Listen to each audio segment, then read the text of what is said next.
Antonia, necesito tu ayuda. Mis lentes ya no me sirven, no puedo ver bien y me duele la cabeza todos los días. Solo necesito $50 para unos nuevos, por favor. Mi hija me miró desde la puerta de su cocina moderna, con esa expresión fría que ya conocía tan bien. Sus manos se cruzaron sobre el pecho mientras negaba con la cabeza, como si le hubiera pedido una fortuna imposible. Sus uñas perfectamente arregladas brillaban bajo la luz de los focos modernos de su casa, tan diferentes a las bombillas amarillentas de mi pequeño apartamento. No tengo dinero para eso, mamá. Ya sabes cómo están las cosas. Hilario y yo tenemos muchos gastos. No podemos andar regalando dinero a cada rato. Regalando. Esa palabra me dolió más que cualquier golpe físico que hubiera recibido en mi vida. No estaba pidiendo un regalo, estaba pidiendo ayuda. Ayuda de la hija a quien crié con tanto amor, a quien di todo lo que pude durante tantos años de sacrificio.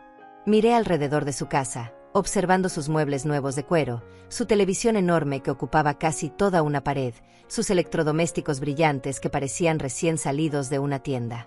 Todo tan diferente a mi pequeño apartamento donde contaba cada centavo para llegar a fin de mes. Por favor, Antonia, no puedo seguir así. Ayer me caí en la calle porque no vi bien el bordillo de la acera. Los doctores del centro de salud dijeron que necesito lentes urgentemente. Mi vista está empeorando cada día que pasa. Es peligroso para mí salir sin ver bien. Ella suspiró con fastidio, como si mi presencia fuera una molestia constante en su vida perfecta. Se alejó hacia la despensa con pasos decididos y regresó con algo en las manos. Un frasco de mermelada de fresa, viejo y empolvado, que parecía haber estado olvidado en algún rincón de su alacena durante meses. Toma esto. Es lo único que puedo darte ahora. La mermelada todavía sirve, no la desperdicies. Está buena. Tomé el frasco con las manos temblorosas, sintiendo inmediatamente que estaba pegajoso por fuera. La etiqueta estaba descolorida y medio despegada, con bordes curvados por la humedad. Cuando lo volteé para ver la fecha de vencimiento, mi corazón se hundió en mi pecho. Había vencido hace 4 meses exactos. 4 meses en los que había estado pudriéndose lentamente en la despensa de mi hija. Pero Antonia, esto está vencido desde hace meses. Y yo necesito dinero para los lentes, no mermelada vieja que ya no sirve para nada. No me importa que esté vencida. Todavía se puede comer perfectamente. La fecha de vencimiento es solo una sugerencia. Y no tengo más nada que darte ahora mismo. Ya hiciste tu visita de hoy, ahora vete porque tengo cosas importantes que hacer. Sus manos me empujaron suavemente pero con firmeza hacia la puerta principal. No fue violento, pero sí profundamente humillante. Como si fuera una vendedora molesta a quien había que sacar de la casa lo más rápido posible.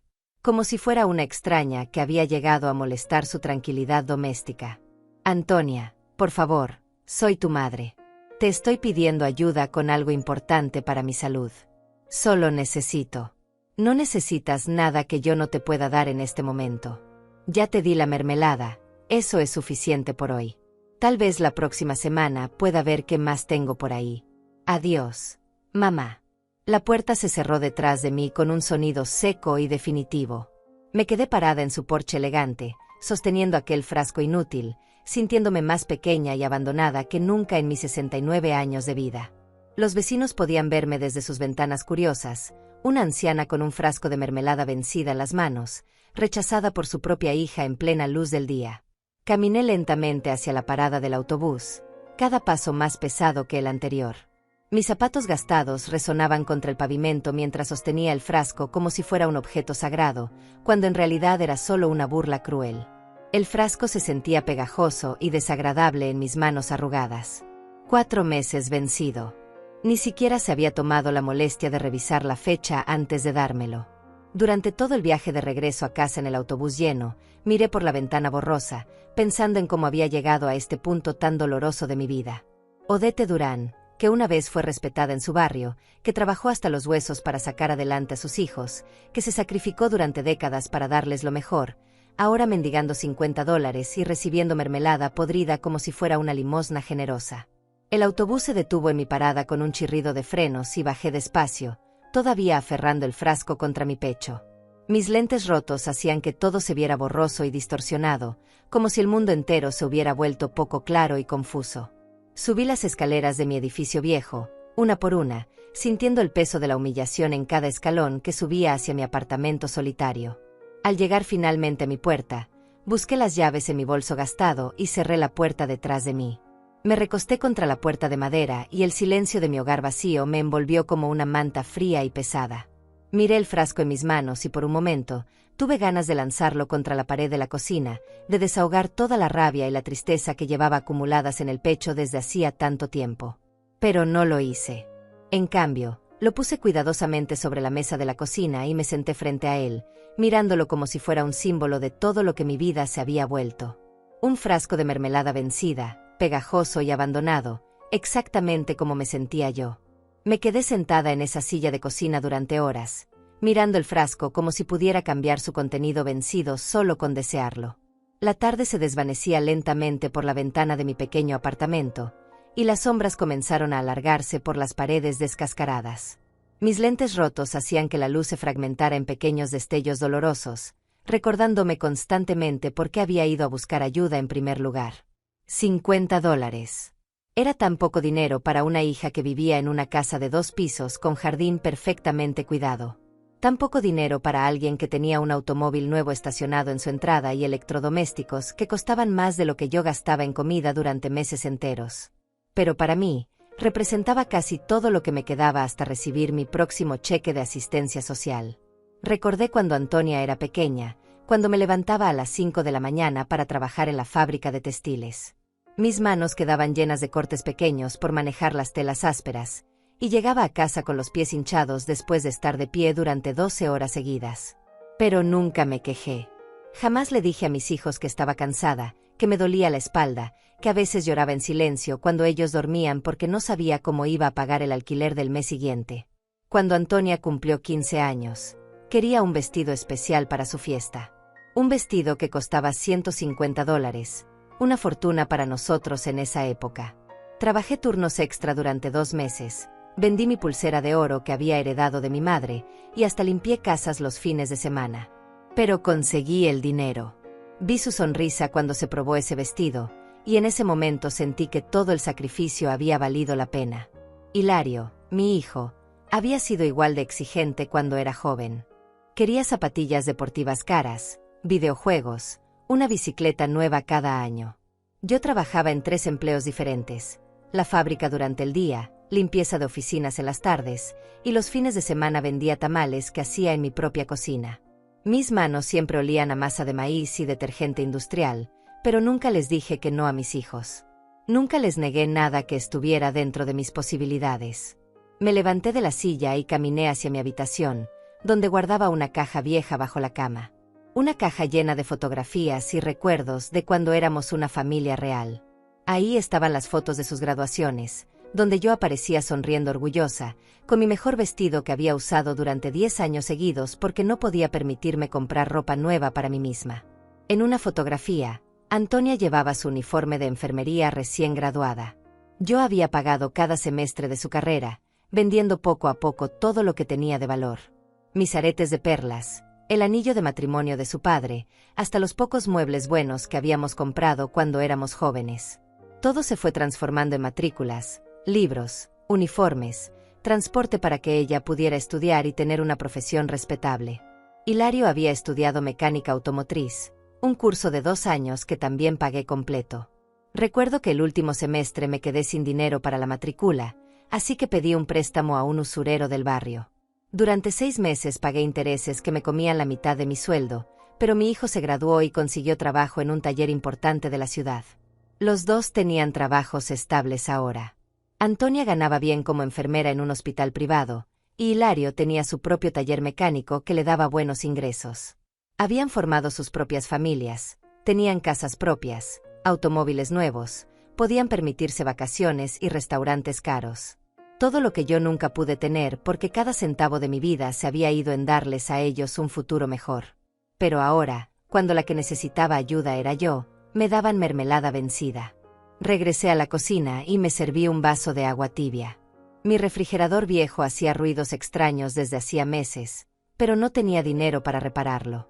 La mayoría de los electrodomésticos de mi apartamento tenían más de 20 años y funcionaban a medias.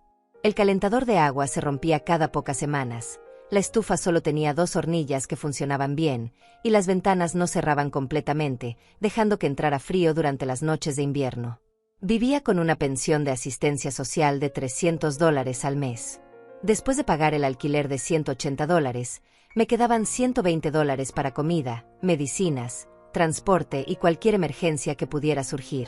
Los lentes que necesitaba costaban $50 en la óptica más barata que había encontrado. Era casi la mitad de mi presupuesto mensual para sobrevivir. Había llamado a Hilario la semana pasada para preguntarle si podía prestarme el dinero. Su respuesta fue que tenía gastos con la reparación de su camioneta nueva, que había costado $30,000. Una camioneta que cambiaba cada 2 años por una más moderna. Pero no podía prestarme $50 para que su madre pudiera ver bien y no se cayera en las calles. Me senté nuevamente frente al frasco de mermelada y lo observé con más detalle. La etiqueta decía mermelada premium de fresa, una marca cara que yo nunca me podía permitir comprar. Incluso vencida, había costado más de lo que yo gastaba en comida durante toda una semana. Era irónico que me dieran algo tan caro y tan inútil al mismo tiempo. La luz del día se desvanecía completamente y encendí la lámpara de la cocina. La bombilla parpadeó varias veces antes de estabilizarse, recordándome que también necesitaba cambiarla pronto. Otra pequeña gasto que tendría que planificar cuidadosamente en mi presupuesto limitado. Pensé en todas las noches que había pasado despierta cuando mis hijos eran pequeños, cosiendo ropa para otros niños del vecindario para ganar unos dólares extra. Mis ojos se cansaban bajo la luz débil de esa misma lámpara, pero seguía cosiendo hasta muy tarde porque cada dólar era importante para nuestra supervivencia. Nunca pensé que décadas después estaría sentada en la misma cocina, con los ojos cansados por la edad y lentes rotos, pidiendo ayuda a esos mismos hijos que había criado con tanto amor. El frasco seguía ahí, silencioso y pegajoso, como un recordatorio constante de lo poco que valía ahora para las personas que más había amado en mi vida. Lo tomé entre mis manos y lo alcé hacia la luz, viendo cómo la mermelada se había cristalizado parcialmente por el tiempo. Era un desperdicio total, algo que terminaría en la basura como tantas otras cosas en mi vida que ya no servían para nada. Pero por alguna razón, no podía tirarlo todavía. Tal vez porque era lo único que tenía de esa visita humillante, la única evidencia tangible de que había pedido ayuda y había sido rechazada por mi propia sangre. O tal vez porque, a pesar de todo, seguía siendo un regalo de mi hija, por patético que fuera. La mañana siguiente desperté con el mismo dolor de cabeza punzante que me acompañaba desde hacía semanas.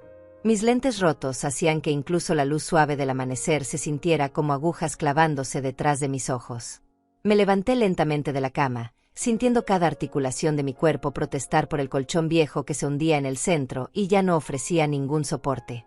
El frasco de mermelada seguía en la mesa de la cocina, exactamente donde lo había dejado la noche anterior.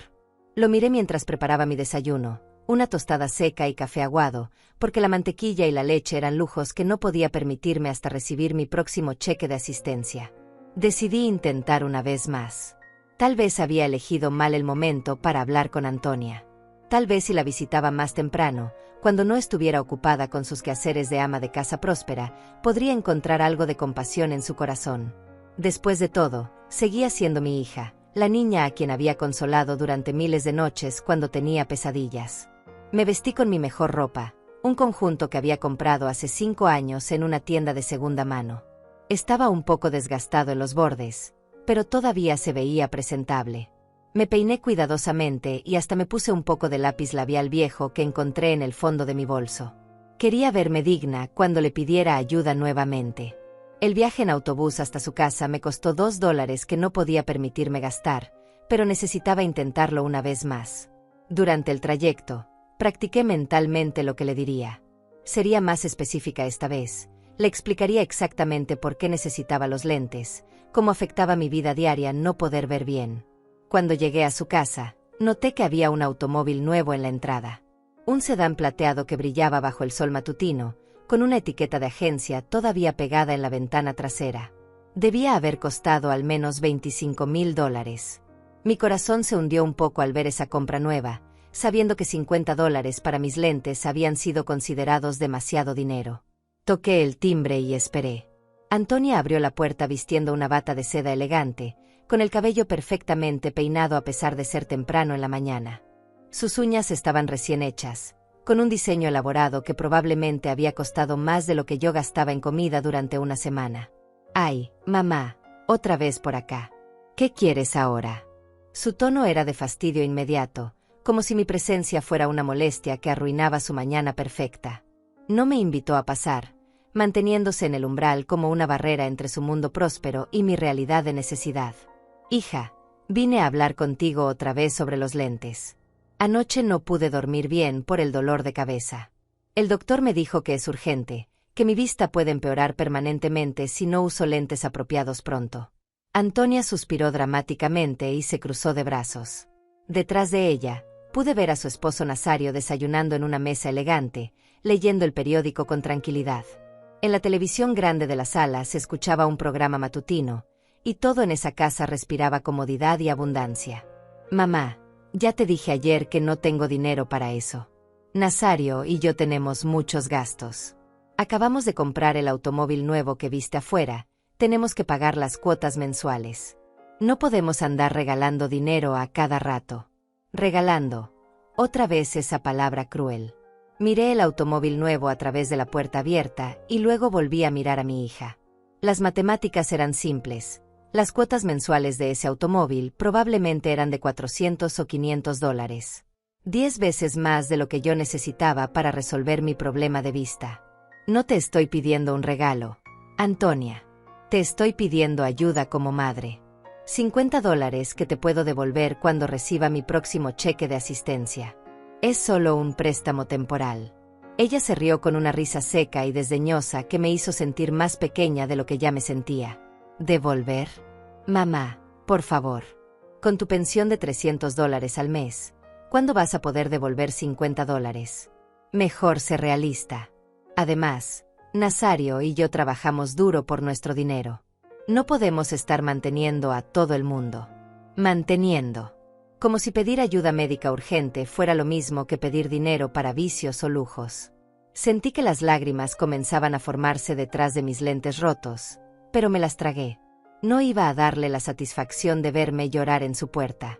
Antonia, yo trabajé 3 empleos para pagarte la universidad. Vendí todo lo que tenía de valor para que pudieras estudiar enfermería. Nunca te dije que no cuando necesitabas algo. ¿No puedes ayudar a tu madre una sola vez? Su expresión se endureció aún más, y por un momento vi algo feo y desconocido en sus ojos.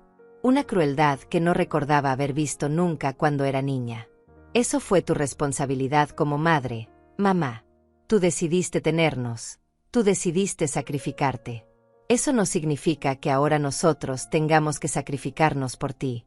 Nazario y yo tenemos nuestras propias prioridades y nuestros propios planes. No podemos estar cargando con los problemas de otras personas, aunque sean familia. Otras personas. Su propia madre se había convertido en otras personas para ella. Sentí como si me hubieran dado una bofetada emocional que me dejó sin aire en los pulmones. Desde adentro de la casa, escuché la voz de Nazario gritando hacia la puerta. «Antonia, dile que se vaya ya. Tenemos que salir temprano hoy y no podemos estar perdiendo tiempo con estas cosas». Mi hija asintió obedientemente a su esposo y volvió a mirarme con impaciencia. «Ya oíste a Nazario. Tenemos cosas importantes que hacer hoy. No puedo estar aquí discutiendo lo mismo de ayer. Ya te dije que no tengo dinero, y eso es todo. Pero el automóvil nuevo que acabas de comprar. Ese automóvil es una inversión necesaria para nuestro trabajo. No es lo mismo que regalar dinero para lentes que probablemente vas a perder o romper en unos meses. Además, deberías haber ahorrado mejor cuando eras más joven en lugar de gastarte todo en nosotros». Esas últimas palabras fueron como un puñal directo al corazón. Todo lo que había sacrificado por ella, todo lo que había dado sin esperar nada a cambio, ahora era presentado como mi error, como mi fracaso de no haber ahorrado mejor. Como si hubiera tenido algo extra para ahorrar después de darles a ellos todo lo que necesitaban y más. Antonia comenzó a cerrar la puerta lentamente, pero yo puse mi mano en el marco para detenerla. «Hija, por favor. Solo esta vez. Te prometo que no te voy a pedir nada más nunca. Solo necesito ver bien para poder caminar por la calle sin caerme». Ella miró mi mano en el marco de la puerta con disgusto, como si estuviera tocando algo sucio. «Mamá, ya basta. Siempre es solo esta vez contigo. Siempre tienes alguna emergencia o algún problema. Nosotros también tenemos derecho a vivir nuestras vidas sin estar preocupándonos constantemente por tus necesidades. Vete a casa y busca otra solución. Tal vez el gobierno tenga algún programa para personas como tú. Personas como tú. Madres abandonadas que habían dado todo por sus hijos y ahora eran tratadas como cargas sociales. Retiré mi mano del marco de la puerta y di un paso atrás. La puerta se cerró con un golpe más fuerte que el día anterior. Me quedé parada en su porche nuevamente, pero esta vez sin ningún frasco de mermelada como consuelo cruel. Esta vez solo tenía las palabras hirientes de mi hija resonando en mi cabeza como ecos dolorosos de una realidad que no quería aceptar. Regresé a mi apartamento con el alma destrozada y las piernas temblando. El viaje en autobús de vuelta se me hizo eterno. Cada bache en el camino sacudía no solo mi cuerpo cansado, sino también los pedazos rotos de mi corazón de madre. Las palabras de Antonia seguían resonando en mi cabeza como una canción cruel que no podía detener. Personas como tú, siempre tienes algún problema. No podemos estar cargando con los problemas de otras personas. Al entrar a mi pequeño apartamento, el silencio me recibió como un abrazo frío. Cerré la puerta detrás de mí y me recosté contra ella, sintiendo que mis 69 años pesaban como piedras sobre mis hombros. El frasco de mermelada seguía ahí en la mesa de la cocina, testigo silencioso de mi humillación del día anterior. Me senté en mi silla favorita, una vieja butaca que había comprado de segunda mano cuando mis hijos eran pequeños. Tenía los resortes vencidos y la tela desgastada, pero era lo más cómodo que tenía en toda la casa. Desde ahí podía ver toda mi vida resumida en 30 metros cuadrados. La cocina con electrodomésticos que funcionaban a medias, la sala con muebles que habían visto mejores décadas, el dormitorio donde mi cama se hundía en el centro por falta de un colchón nuevo. Todo estaba limpio y ordenado, porque aunque fuera pobre, mantenía mi dignidad a través del aseo. Pero la pobreza era evidente en cada rincón. Las cortinas desteñidas que había cosido yo misma hace 10 años, las paredes que necesitaban pintura desde hacía tanto tiempo que ya había olvidado de qué color eran originalmente, los platos desportillados que había heredado de mi madre y que seguía usando porque no podía permitirme comprar otros nuevos. Miré por la ventana hacia el patio interior del edificio, donde otros vecinos ancianos como yo colgaban su ropa lavada a mano porque tampoco podían permitirse lavanderías. Doña Marlene del apartamento de abajo estaba barriendo su pequeño espacio, con movimientos lentos pero determinados. Ella también vivía sola, también dependía de una pensión mínima, también contaba cada centavo para sobrevivir. Me pregunté si los hijos de doña Marlene la tratarían mejor que los míos me trataban a mí. Si cuando ella necesitara ayuda médica urgente, sus hijos buscarían la manera de ayudarla en lugar de cerrarle la puerta en la cara. Pero conocía la respuesta. Había escuchado suficientes historias en el centro de salud comunitario, donde las madres ancianas se juntaban en la sala de espera y compartían sus penas en voz baja. Todas teníamos historias similares. Hijos prósperos que nos habían olvidado después de recibir todo lo que pudimos darles. Hijos que cambiaban automóviles cada año, pero no podían prestar dinero para medicinas. Hijos que gastaban en restaurantes caros lo que nosotras necesitábamos para sobrevivir un mes entero, pero que consideraban nuestras necesidades básicas como problemas y cargas. Me levanté de la butaca y caminé hacia mi dormitorio, donde guardaba una caja de metal vieja debajo de la cama. Era mi caja de recuerdos, llena de fotografías, cartas y pequeños tesoros que había ido coleccionando a lo largo de mi vida. La saqué con cuidado y la puse sobre la cama, abriendo la tapa oxidada que chirriaba ligeramente. Ahí estaban todas las evidencias de lo que había sido mi vida, las fotos de cuando Antonia y Hilario eran bebés, gorditos y sonrientes en mis brazos jóvenes. Yo me veía radiante en esas fotografías, a pesar de estar exhausta por las noches sin dormir y los días de trabajo interminable. En mis ojos se veía el amor puro de una madre que había encontrado su propósito en la vida. Había cartas que ellos me habían escrito cuando eran niños, llenas de faltas de ortografía y dibujos de corazones. Te amo, mamá, eres la mejor mamá del mundo, cuando sea grande te voy a comprar una casa bonita. Promesas inocentes de niños que genuinamente amaban a su madre y que no podían imaginar un futuro donde la tratarían como una molestia. También encontré los reportes de calificaciones de sus años escolares. Siempre había firmado cada uno con orgullo, incluso cuando las notas no eran perfectas. Recordé las reuniones de padres a las que asistía después de trabajar 12 horas, llegando cansada pero siempre presente porque la educación de mis hijos era lo más importante en mi vida. Había conservado incluso sus dibujos de la escuela primaria, esos garabatos de colores que para cualquier otra persona eran basura, pero que para mí eran obras de arte invaluables. Dibujos de nuestra familia, mamá, papá, Antonia y Hilario, todos tomados de la mano bajo un sol amarillo y una casa con ventanas cuadradas. Familias felices dibujadas por niños que se sentían amados y seguros. ¿En qué momento todo había cambiado? ¿Cuándo exactamente mis hijos habían dejado de verme como su madre amorosa para verme como una carga financiera? Traté de recordar señales tempranas, momentos donde hubiera podido notar que algo estaba cambiando en su corazón hacia mí. Tal vez fue cuando comenzaron a ganar sus propios sueldos y se dieron cuenta de lo poco que yo tenía en comparación. Tal vez fue cuando se casaron y sus esposos les llenaron la cabeza con ideas sobre independencia y prioridades. O tal vez simplemente era la naturaleza humana. Los hijos crecen, forman sus propias familias, y los padres ancianos se convierten en recordatorios incómodos de responsabilidades que prefieren evitar. Cerré la caja de recuerdos y la volví a guardar debajo de la cama. Esos recuerdos pertenecían a otra época, a otra versión de mis hijos que ya no existía. La realidad actual era que estaba sola en un apartamento deteriorado, con lentes rotos y sin esperanza de conseguir ayuda de las únicas personas que deberían importarles mi bienestar. Volví a la cocina y me preparé una taza de té tibio. No podía permitirme desperdiciar gas calentando agua completamente, así que había aprendido a conformarme con bebidas apenas tibias. Mientras esperaba que el agua se calentara un poco, miré nuevamente el frasco de mermelada que seguía ahí, como un monumento a mi humillación. Por primera vez desde que lo había recibido, lo tomé con la intención de tirarlo a la basura. Ya había sido suficiente tortura tenerlo ahí recordándome constantemente cómo me habían tratado. Era hora de deshacerme de esa burla pegajosa y vencida. Caminé hacia el pequeño basurero de la cocina y levanté la tapa. Pero cuando estaba a punto de soltar el frasco, algo me detuvo. Tal vez era el último vestigio de mi naturaleza ahorrativa, desarrollada por décadas de pobreza. Tal vez era la resistencia instintiva a desperdiciar cualquier cosa, sin importar lo inútil que fuera.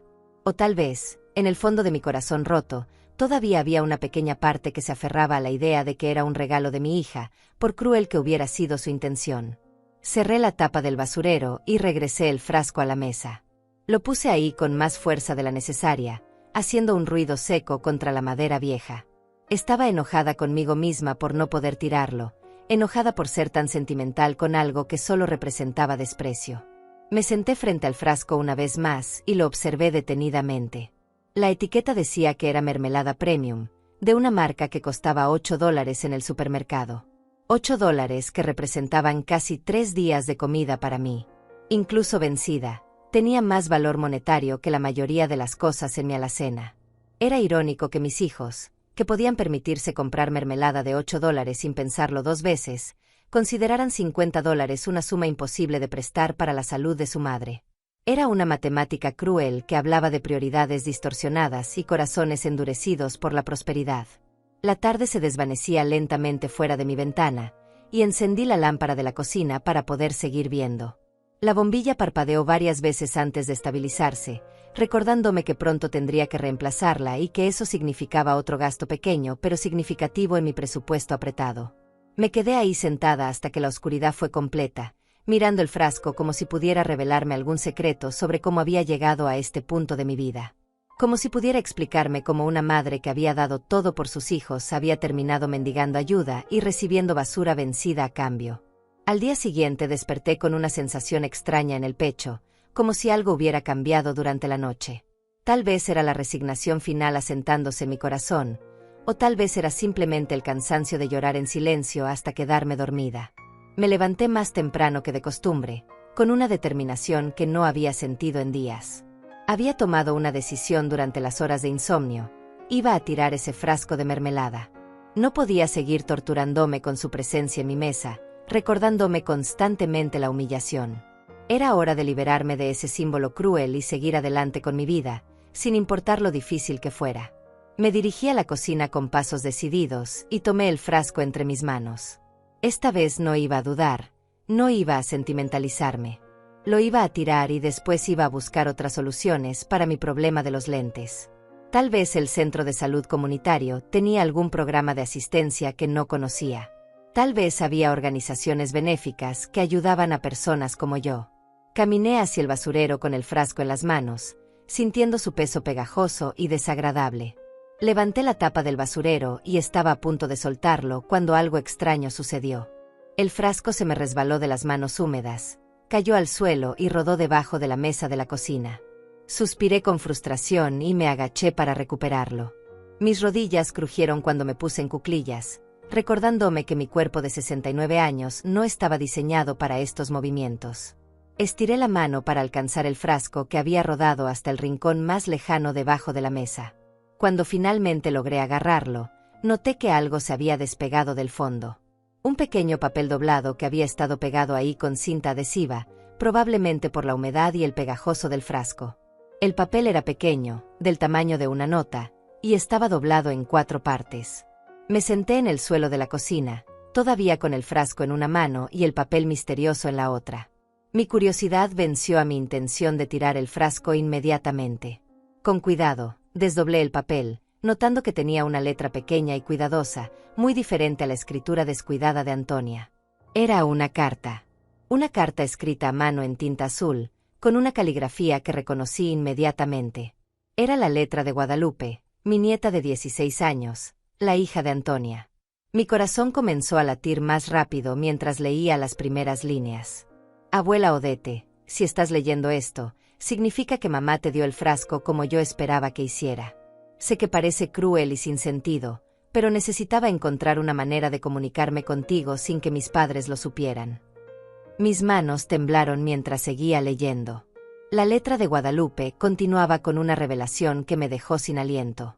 Abuela, hay algo que necesitas saber sobre el dinero. El tío Octavio, el hermano de papá que vive en Texas, ha estado enviando dinero para ti todos los meses durante los últimos 2 años. Él cree que tú has estado recibiendo ese dinero, pero mamá y papá lo han estado guardando para ellos mismos. Me quedé paralizada en el suelo de la cocina, leyendo esas líneas una y otra vez para asegurarme de que no estaba alucinando. Octavio, el hermano menor de mi difunto esposo, había estado enviando dinero para mí.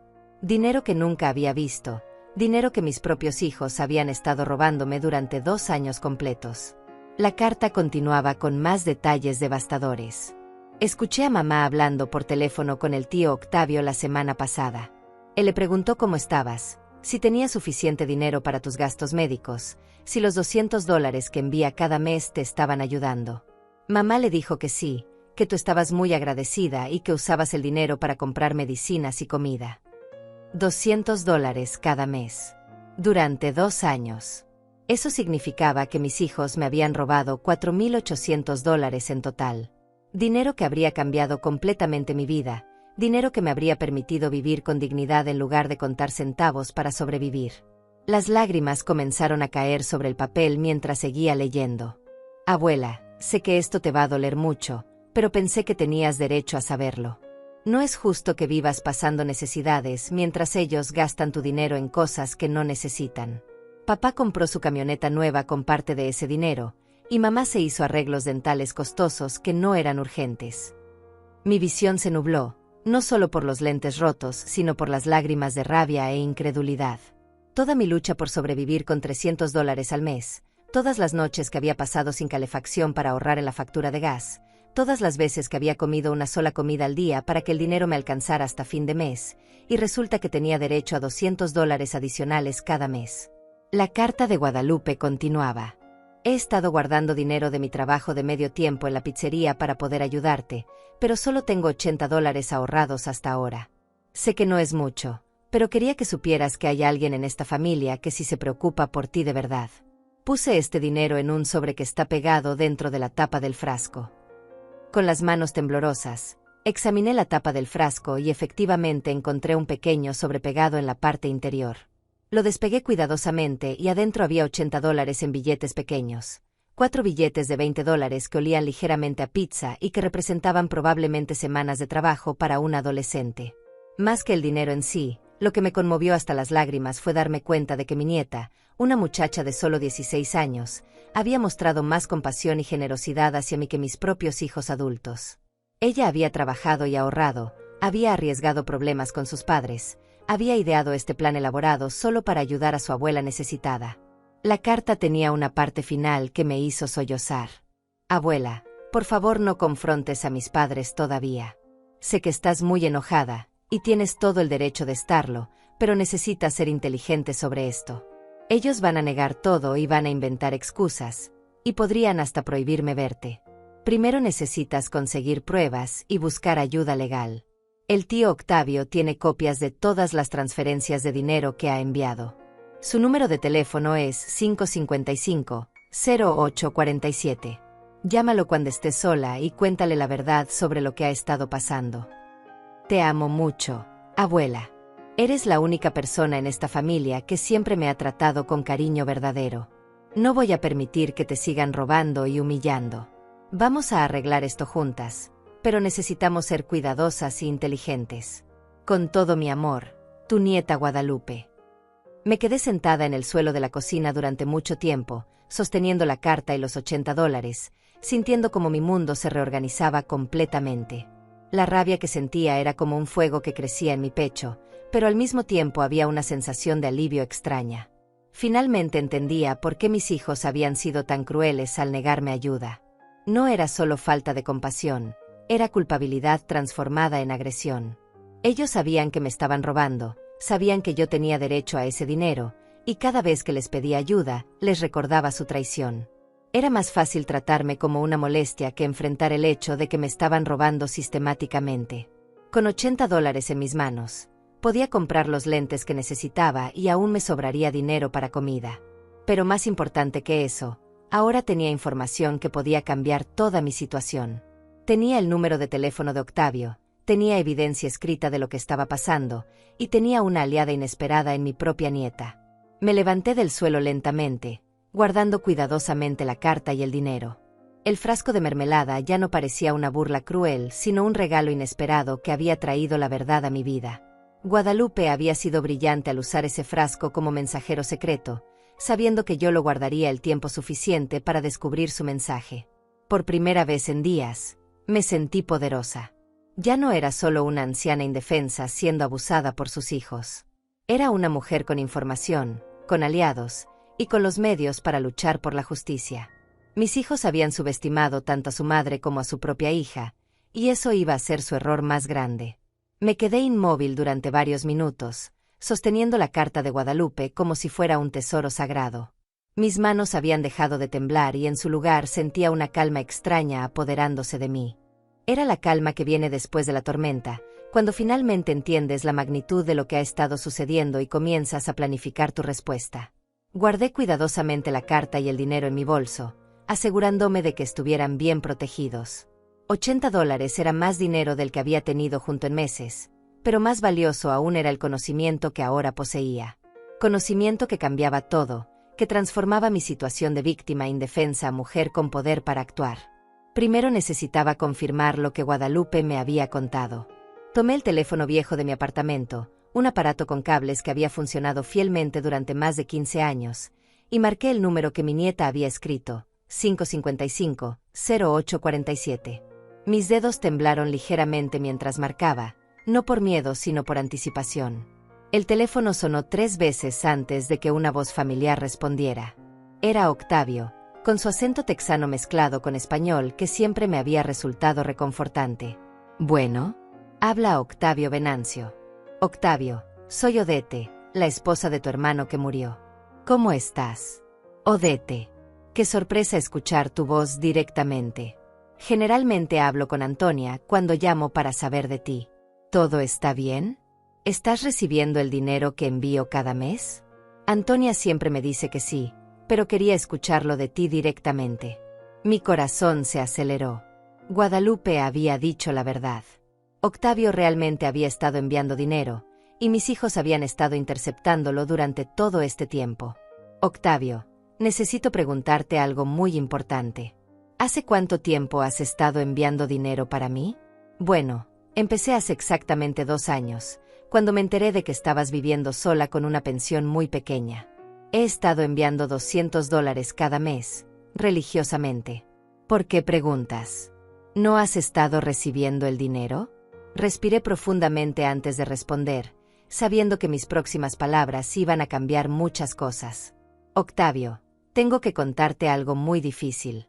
Yo nunca he recibido ni un solo centavo de ese dinero que has estado enviando. Ni siquiera sabía que lo estabas enviando hasta hoy. El silencio del otro lado de la línea fue tan pesado que por un momento pensé que se había cortado la llamada. Finalmente, Octavio habló con una voz que había cambiado completamente, llena de incredulidad y rabia creciente. ¿Qué estás diciendo, Odette? Yo he estado enviando ese dinero a la cuenta de Antonia cada mes, específicamente marcado para ti. Ella me ha estado dando informes regulares sobre tu salud, me ha dicho que estabas usando el dinero para medicinas y comida. Incluso me agradeció en tu nombre varias veces. Octavio, yo no he recibido nada. He estado viviendo únicamente con mi pensión de $300 al mes. Ayer le pedí a Antonia $50 prestados para comprar lentes porque no puedo ver bien, y me rechazó cruelmente. Me dio un frasco de mermelada vencida y me echó de su casa. La respiración de Octavio se volvió pesada y rápida. Podía escuchar su indignación creciendo con cada segundo. No puede ser. Esto significa que mis propios sobrinos han estado robándote durante 2 años. $4,800. Odette. Eso es lo que deberías haber recibido hasta ahora. La confirmación de la cifra exacta me golpeó como un martillo.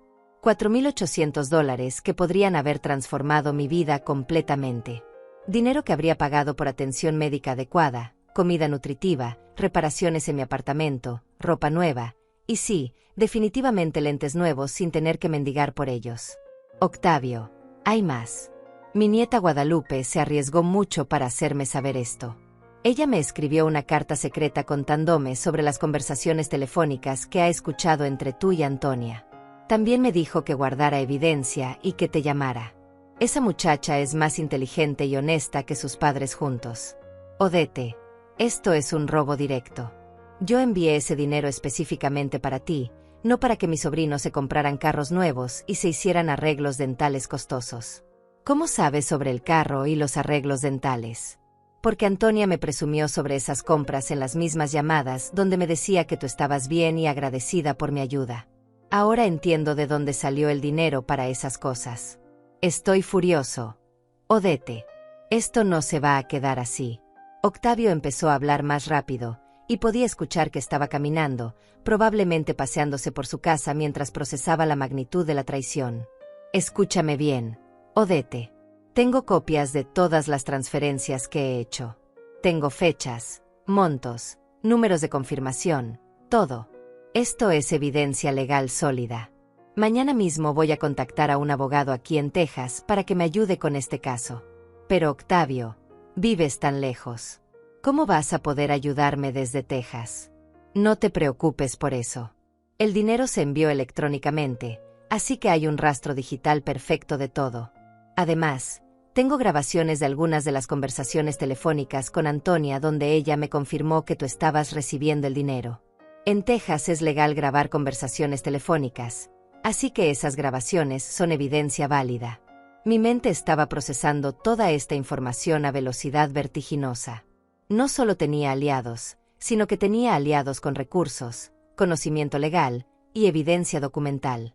La situación había cambiado drásticamente en cuestión de una conversación telefónica. Odette, mientras tanto, quiero que no hagas nada precipitado. No confrontes a Antonia o Hilario todavía. Necesitamos ser estratégicos sobre esto. Ellos van a negar todo, van a tratar de manipularte, van a inventar excusas elaboradas. Pero nosotros vamos a estar preparados.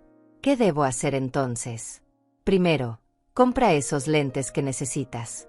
Te voy a enviar $500 mañana mismo, dinero que es completamente tuyo y que llega directamente a ti esta vez. Segundo, busca un abogado local que se especialice en abuso financiero de ancianos. Tercero, comienza a documentar todo, cada conversación, cada rechazo de ayuda, cada humillación que te hayan hecho pasar. $500.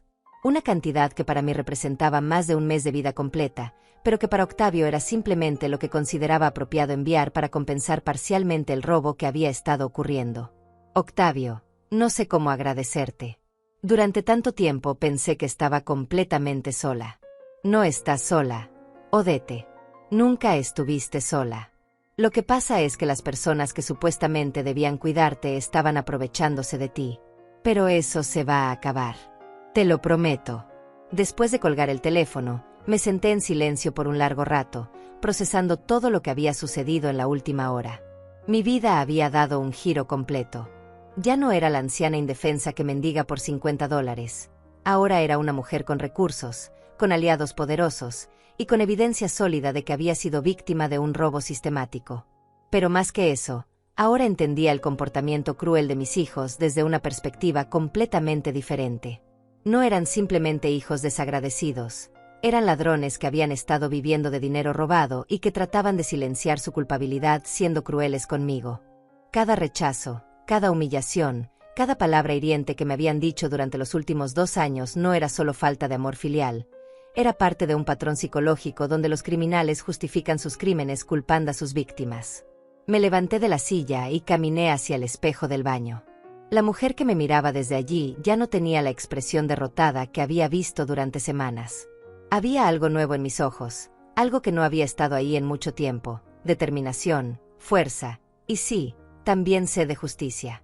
Odette Durán, la mujer que había criado a esos hijos con amor y sacrificio, estaba a punto de demostrarles que subestimar a su madre había sido el error más grande de sus vidas. Ya no era hora de lágrimas ni de súplicas.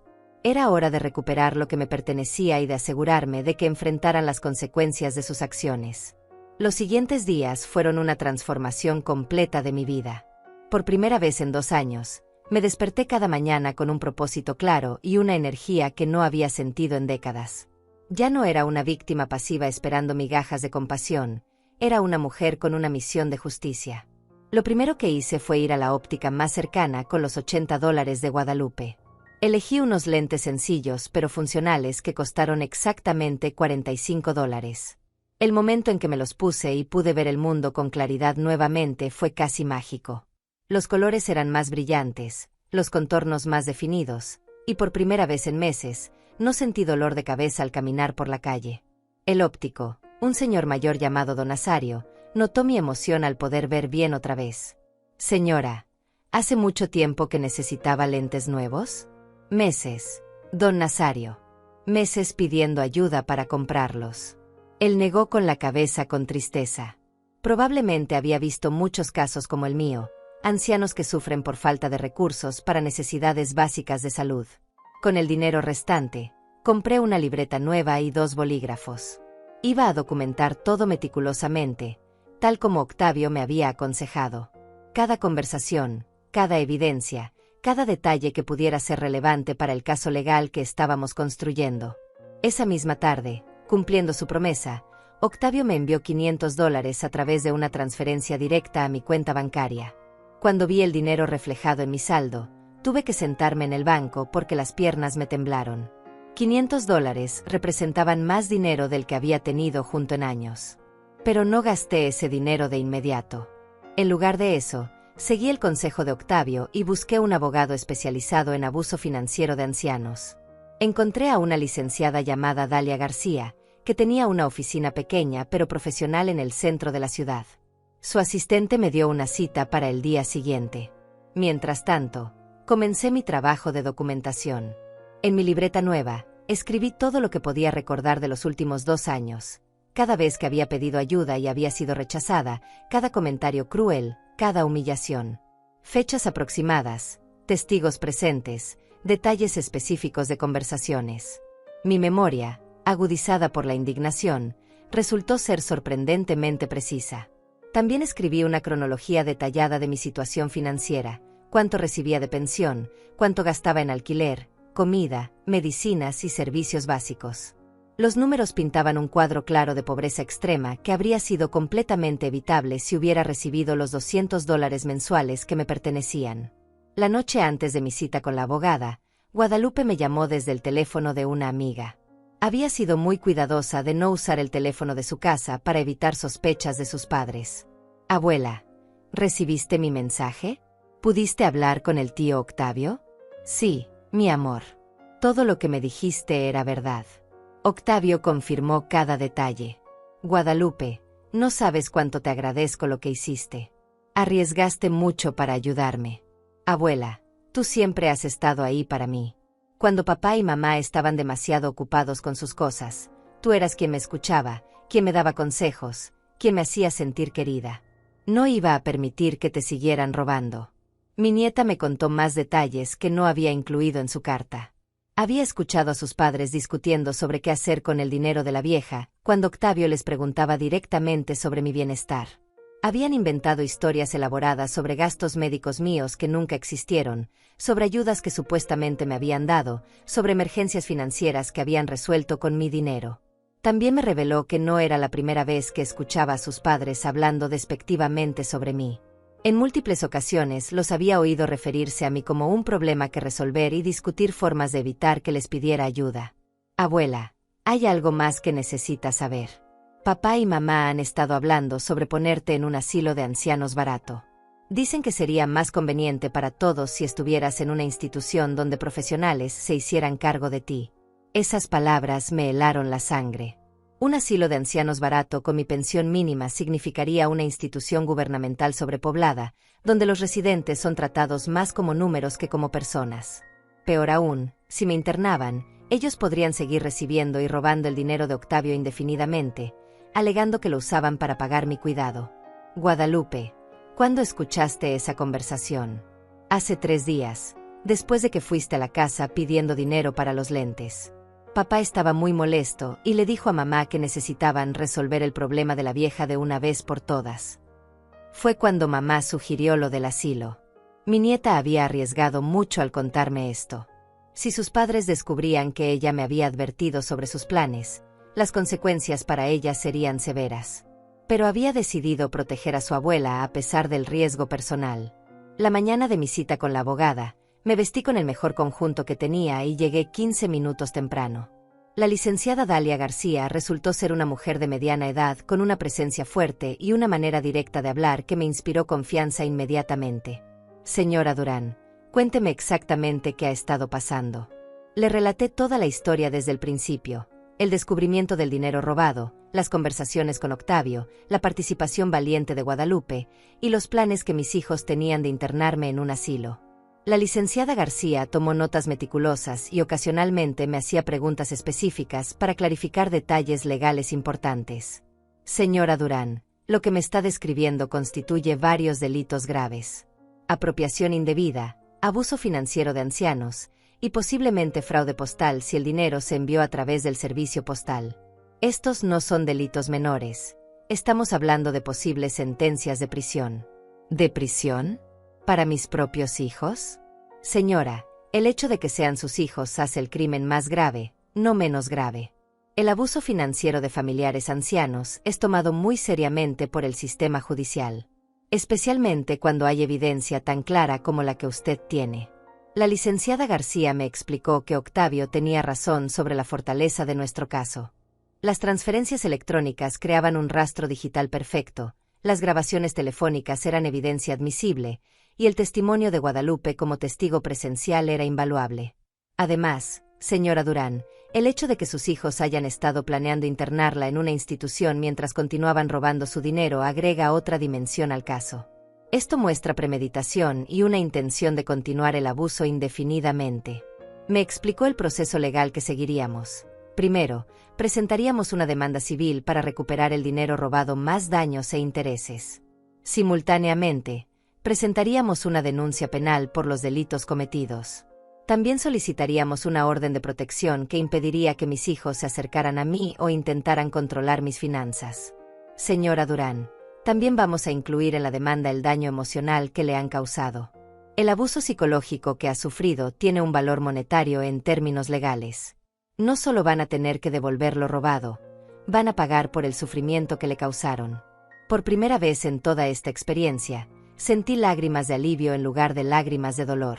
Después de 2 años de humillación y abuso, finalmente alguien con autoridad legal me estaba diciendo que mis hijos iban a enfrentar consecuencias reales por sus acciones. La licenciada García me aseguró que mi caso era uno de los más sólidos que había visto en términos de evidencia.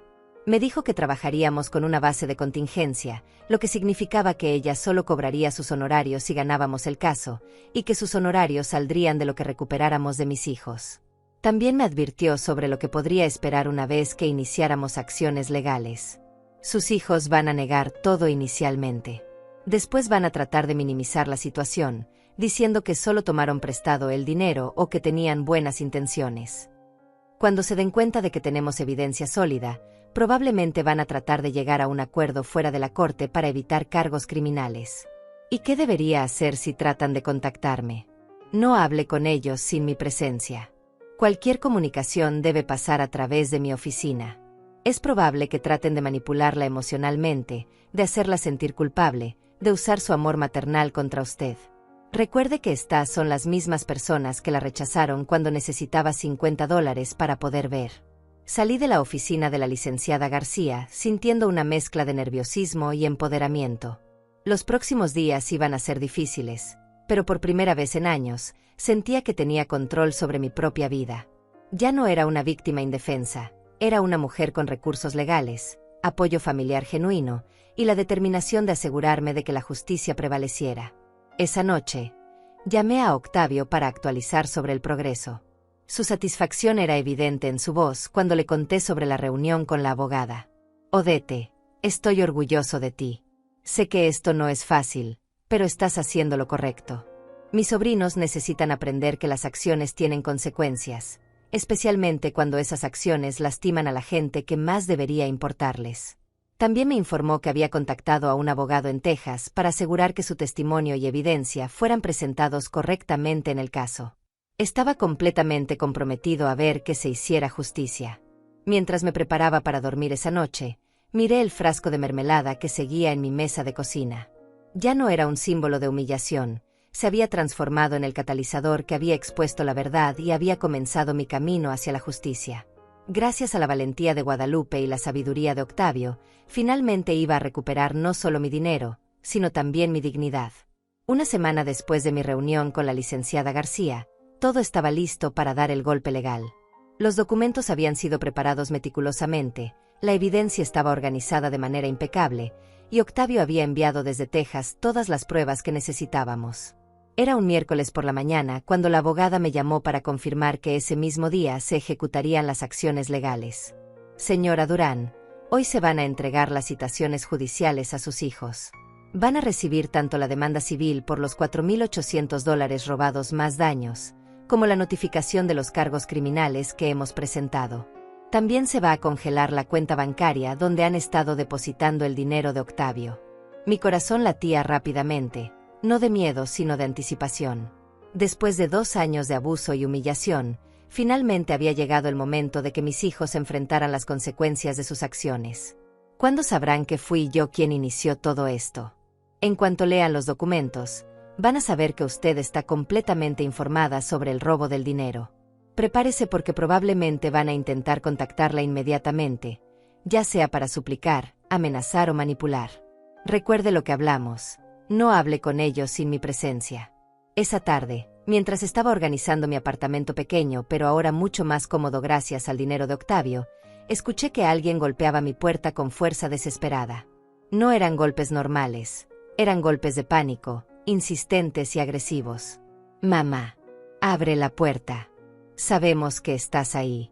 Era la voz de Antonia, pero sonaba diferente a como la había escuchado en años. Ya no tenía esa frialdad calculada, ahora había desesperación real, miedo genuino. Detrás de ella, podía escuchar la voz de Hilario también gritando mi nombre. Siguiendo las instrucciones de mi abogada, no abrí la puerta. En lugar de eso, caminé hasta la ventana que daba hacia la entrada del edificio y los observé desde arriba. Antonia tenía papeles arrugados en sus manos y su cara mostraba una expresión de pánico que nunca había visto antes.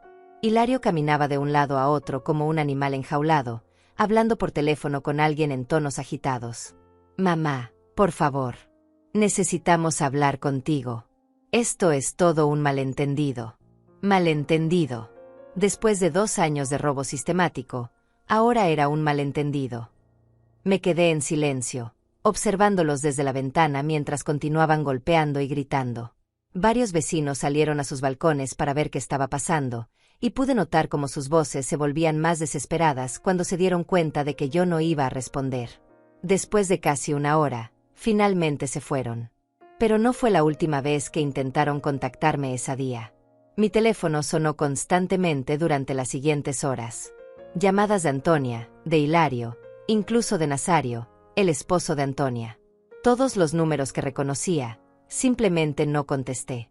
Finalmente, alrededor de las 8 de la noche, recibí una llamada desde un número que no reconocía. Decidí contestar, pensando que podría ser la licenciada García o Octavio. Bueno, abuela, soy Guadalupe. Estoy llamando desde el teléfono de mi amiga porque mis padres me quitaron mi celular. ¿Estás bien, mi amor? ¿No te han hecho nada? Estoy bien, pero abuela, la situación en mi casa es un caos total. Mis padres están completamente histéricos. Han estado gritándose el uno al otro durante horas, culpándose mutuamente por lo que está pasando. Guadalupe me contó que cuando sus padres habían llegado a casa después de recibir las citaciones legales, habían tenido una pelea monumental. Antonia culpaba a Hilario por haberla metido en este problema, mientras que Hilario insistía en que ella había sido igual de cómplice en todo el esquema. Abuela, escuché a papá hablando por teléfono con un abogado. El abogado le dijo que el caso en su contra es muy sólido porque tienen evidencia de todas las transferencias de dinero y grabaciones de las conversaciones con el tío Octavio. Papá se puso muy pálido cuando escuchó eso. También me contó que sus padres habían descubierto cómo había llegado la información hasta mí. Habían encontrado evidencia de que el frasco de mermelada había sido el método de comunicación, y ahora sospechaban que Guadalupe había sido quien me había contado todo. ¿Te están culpando a ti por haberme ayudado? Sí, pero no me arrepiento de nada, abuela. Lo que ellos hicieron estuvo mal, y alguien tenía que defenderte. Si a mí me castigan por hacer lo correcto, puedo vivir con eso. La valentía de mi nieta de 16 años me llenó de orgullo y al mismo tiempo de preocupación. No quería que ella sufriera consecuencias por haberme protegido. Al día siguiente, la licenciada García me llamó para informarme sobre los desarrollos legales. Señora Durán, sus hijos contrataron a un abogado muy caro, lo cual es irónico considerando que alegaban no tener dinero para ayudarla. Su abogado ya me contactó pidiendo una reunión para discutir un posible acuerdo fuera de la corte. ¿Eso es bueno o malo para nosotros? Es muy bueno. Significa que saben que no pueden ganar el caso y quieren evitar que esto llegue a juicio público. Un juicio significaría publicidad negativa para ellos, posibles sentencias de prisión, y definitivamente la pérdida de sus empleos cuando sus jefes se enteren de los cargos criminales. La abogada me explicó que en los casos de abuso financiero de ancianos, los empleadores suelen despedir inmediatamente a los empleados acusados, especialmente en trabajos como el de Antonia en el hospital, donde la confianza y la integridad son fundamentales. Señora Durán, antes de que nos reunamos con sus hijos y su abogado, necesito preguntarle qué es lo que usted realmente quiere lograr con este caso. ¿Quiere recuperar su dinero y que ellos enfrenten consecuencias legales? ¿O estaría dispuesta a considerar un acuerdo si le devuelven todo lo robado más compensación adicional? Esa pregunta me hizo reflexionar profundamente. Parte de mí quería ver a mis hijos enfrentar las consecuencias completas de sus acciones, incluyendo posible tiempo en prisión. Habían sido crueles, calculadores, y habían planeado continuar robándome mientras me internaban en un asilo barato. Pero otra parte de mí, la parte que seguía siendo madre a pesar de todo, no quería destruir completamente sus vidas. Quería justicia, quería recuperar mi dinero, quería asegurarme de que nunca más pudieran abusar de mí, pero no necesariamente quería verlos en prisión. Licenciada García, quiero recuperar todo el dinero que me robaron, con intereses. Quiero compensación adicional por el daño emocional que me causaron. Y quiero garantías legales de que nunca más van a poder controlar o acceder a mis finanzas de ninguna manera. ¿Y en cuanto a los cargos criminales? Si cumplen con todas mis demandas económicas y firman documentos legales que garanticen mi protección y autonomía, consideraría retirar los cargos criminales. Pero si no cooperan completamente, entonces que enfrenten todas las consecuencias legales. 3 días después, se realizó la reunión en la oficina de la licenciada García. Cuando llegué, vi a mis 2 hijos sentados en la sala de espera con su abogado, un hombre en traje caro que probablemente les estaba costando más dinero de lo que habían ganado robándome durante meses. Antonia tenía ojeras profundas y se veía como si no hubiera dormido en días. Hilario estaba nervioso, jugando constantemente con sus llaves y evitando hacer contacto visual conmigo. Cuando me vieron entrar, ambos se pusieron de pie inmediatamente. «Mamá, por favor, necesitamos hablar contigo, explicarte». La licenciada García interrumpió firmemente. Toda comunicación pasa a través de mí. Señora Durán, por favor pase a mi oficina. Caballeros, los atenderemos en unos minutos. En la privacidad de su oficina, la licenciada García me mostró la propuesta que el abogado de mis hijos había enviado esa mañana. Era una oferta de devolver los $4,800 robados más $1,000 adicionales como compensación por malentendidos. No había admisión de culpabilidad y querían que firmara un acuerdo de confidencialidad que me impediría hablar públicamente sobre lo que había pasado. Es una oferta insultante, señora Durán. Están tratando de salirse barata y además quieren silenciarla. Vamos a rechazar esta propuesta y presentar nuestra contraoferta. Cuando nos reunimos con mis hijos y su abogado, la tensión en la sala era palpable. La licenciada García puso nuestras demandas sobre la mesa con autoridad profesional que no dejaba espacio para debate. Nuestras condiciones son las siguientes: devolución completa de los $4,800 robados, más $3,000 en daños punitivos, más $2,000 en compensación por daño emocional. Total, $9,800. Además, firmarán documentos legales renunciando a cualquier derecho futuro sobre las finanzas de la señora Durán y comprometiéndose a no interferir en sus decisiones médicas o de vivienda. El abogado de mis hijos se veía incómodo, pero Antonia e Hilario se veían completamente devastados. $9,800 era una suma que los iba a golpear financieramente de manera significativa. Si aceptan estas condiciones, retiraremos los cargos criminales. Si no las aceptan, procedemos a juicio completo donde buscaremos no solo daños monetarios mayores, sino también sentencias de prisión por los delitos cometidos. Antonia finalmente habló, con una voz quebrada que Berly reconocí. Mamá, lo sentimos mucho. Nunca quisimos lastimarte. Solo necesitábamos el dinero y pensamos que... La licenciada García la interrumpió antes de que pudiera continuar con excusas. ¿Aceptan o rechazan las condiciones presentadas? Mis hijos se miraron entre ellos, luego consultaron susurrando con su abogado. Después de varios minutos de deliberación, el abogado respondió: aceptamos las condiciones. Necesitaremos 30 días para reunir el dinero completo. No, dijo la licenciada García firmemente. 15 días para el pago completo, o retomamos los cargos criminales inmediatamente. Después de más susurros desesperados, finalmente aceptaron. En 15 días, recibiría $9,800, la cantidad más grande de dinero que había tenido en toda mi vida. Pero más importante que el dinero era el hecho de que había recuperado mi poder, mi dignidad y mi derecho a vivir libre del abuso de las personas que supuestamente me amaban. Exactamente 15 días después de esa reunión, recibí la llamada de la licenciada García que había estado esperando. Señora Durán, el dinero ha sido depositado en su cuenta. $9,800, tal como acordamos.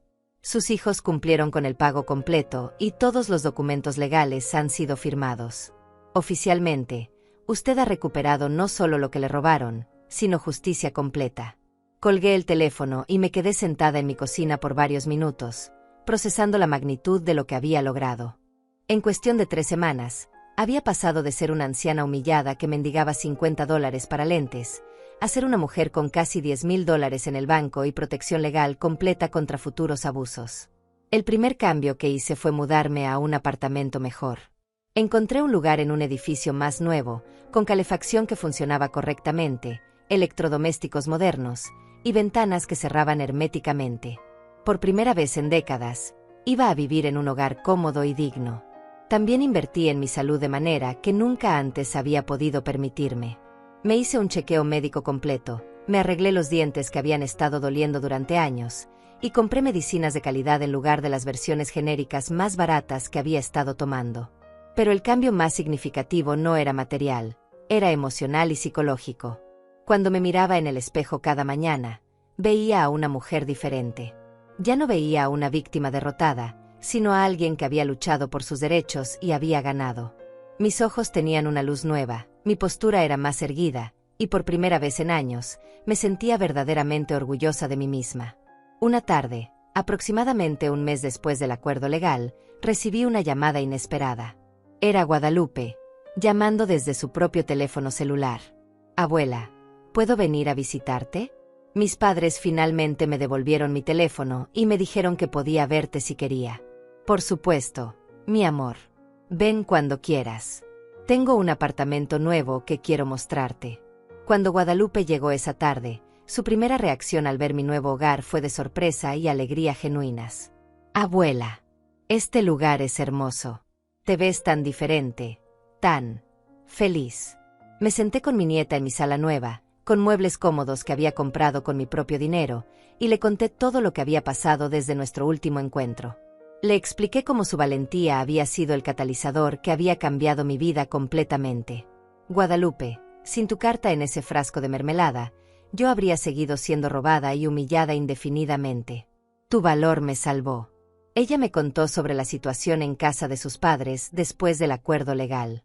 Antonia e Hilario habían tenido que vender el automóvil nuevo para reunir parte del dinero que me debían. Habían cancelado vacaciones planeadas, habían tenido que pedir préstamos familiares, y estaban viviendo con un presupuesto muy ajustado por primera vez en años. Abuela, creo que finalmente entendieron la magnitud de lo que te hicieron. Papá ha estado muy deprimido, y mamá llora frecuentemente.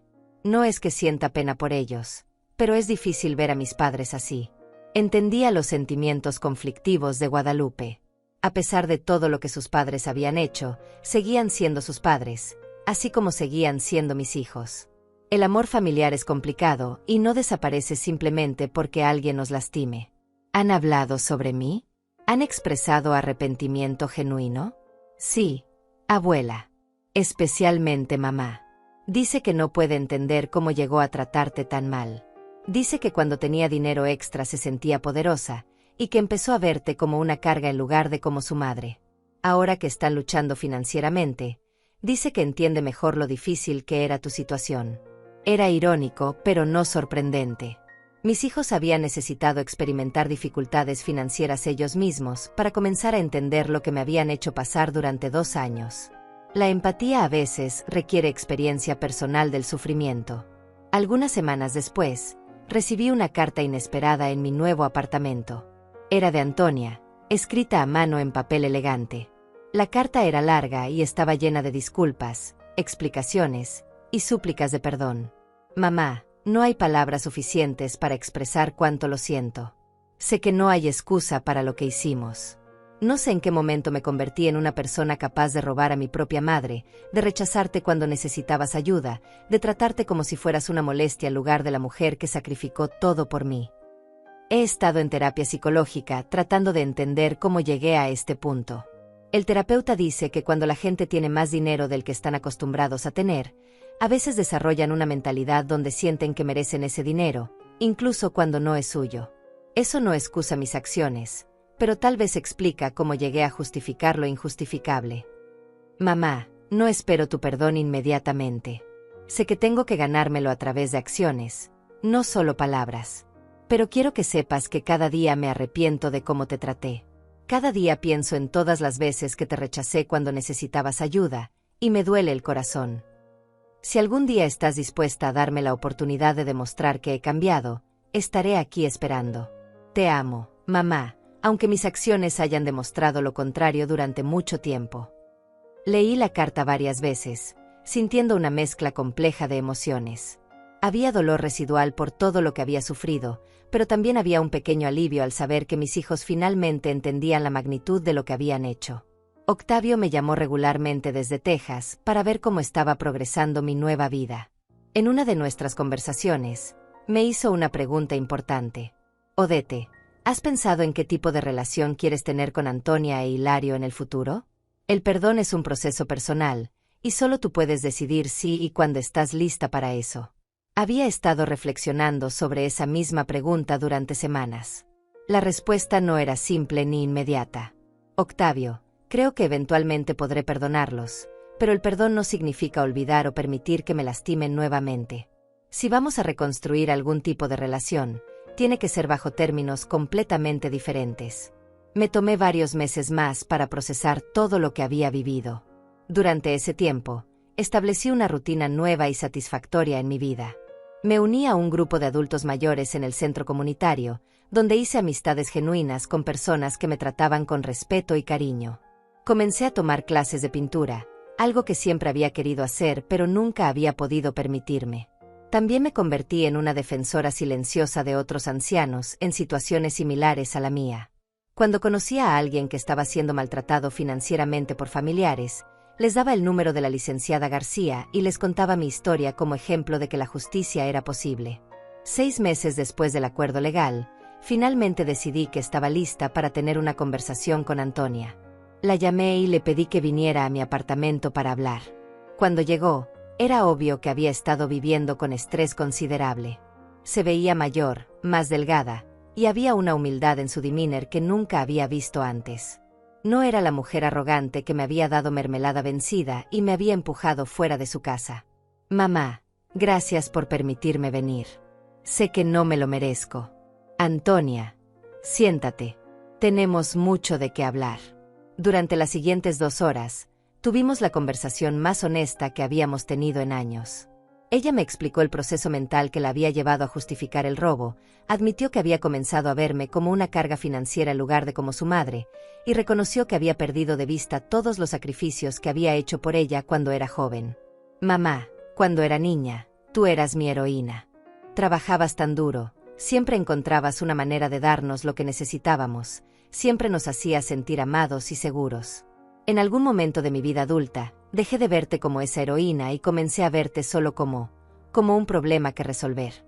¿Y qué cambió? ¿Qué te hizo darte cuenta de tu error? Tener que enfrentar las consecuencias legales me despertó, pero lo que realmente me cambió fue cuando Guadalupe me dijo que ya no me respetaba como madre. Ella me dijo que si yo era capaz de tratar a mi propia madre de esa manera, ella no podía confiar en que yo la trataría mejor a ella cuando fuera mayor. Esa revelación me sorprendió. Guadalupe no solo me había protegido a mí, había usado la situación para enseñar una lección importante a sus propios padres sobre las consecuencias a largo plazo de maltratar a los familiares mayores.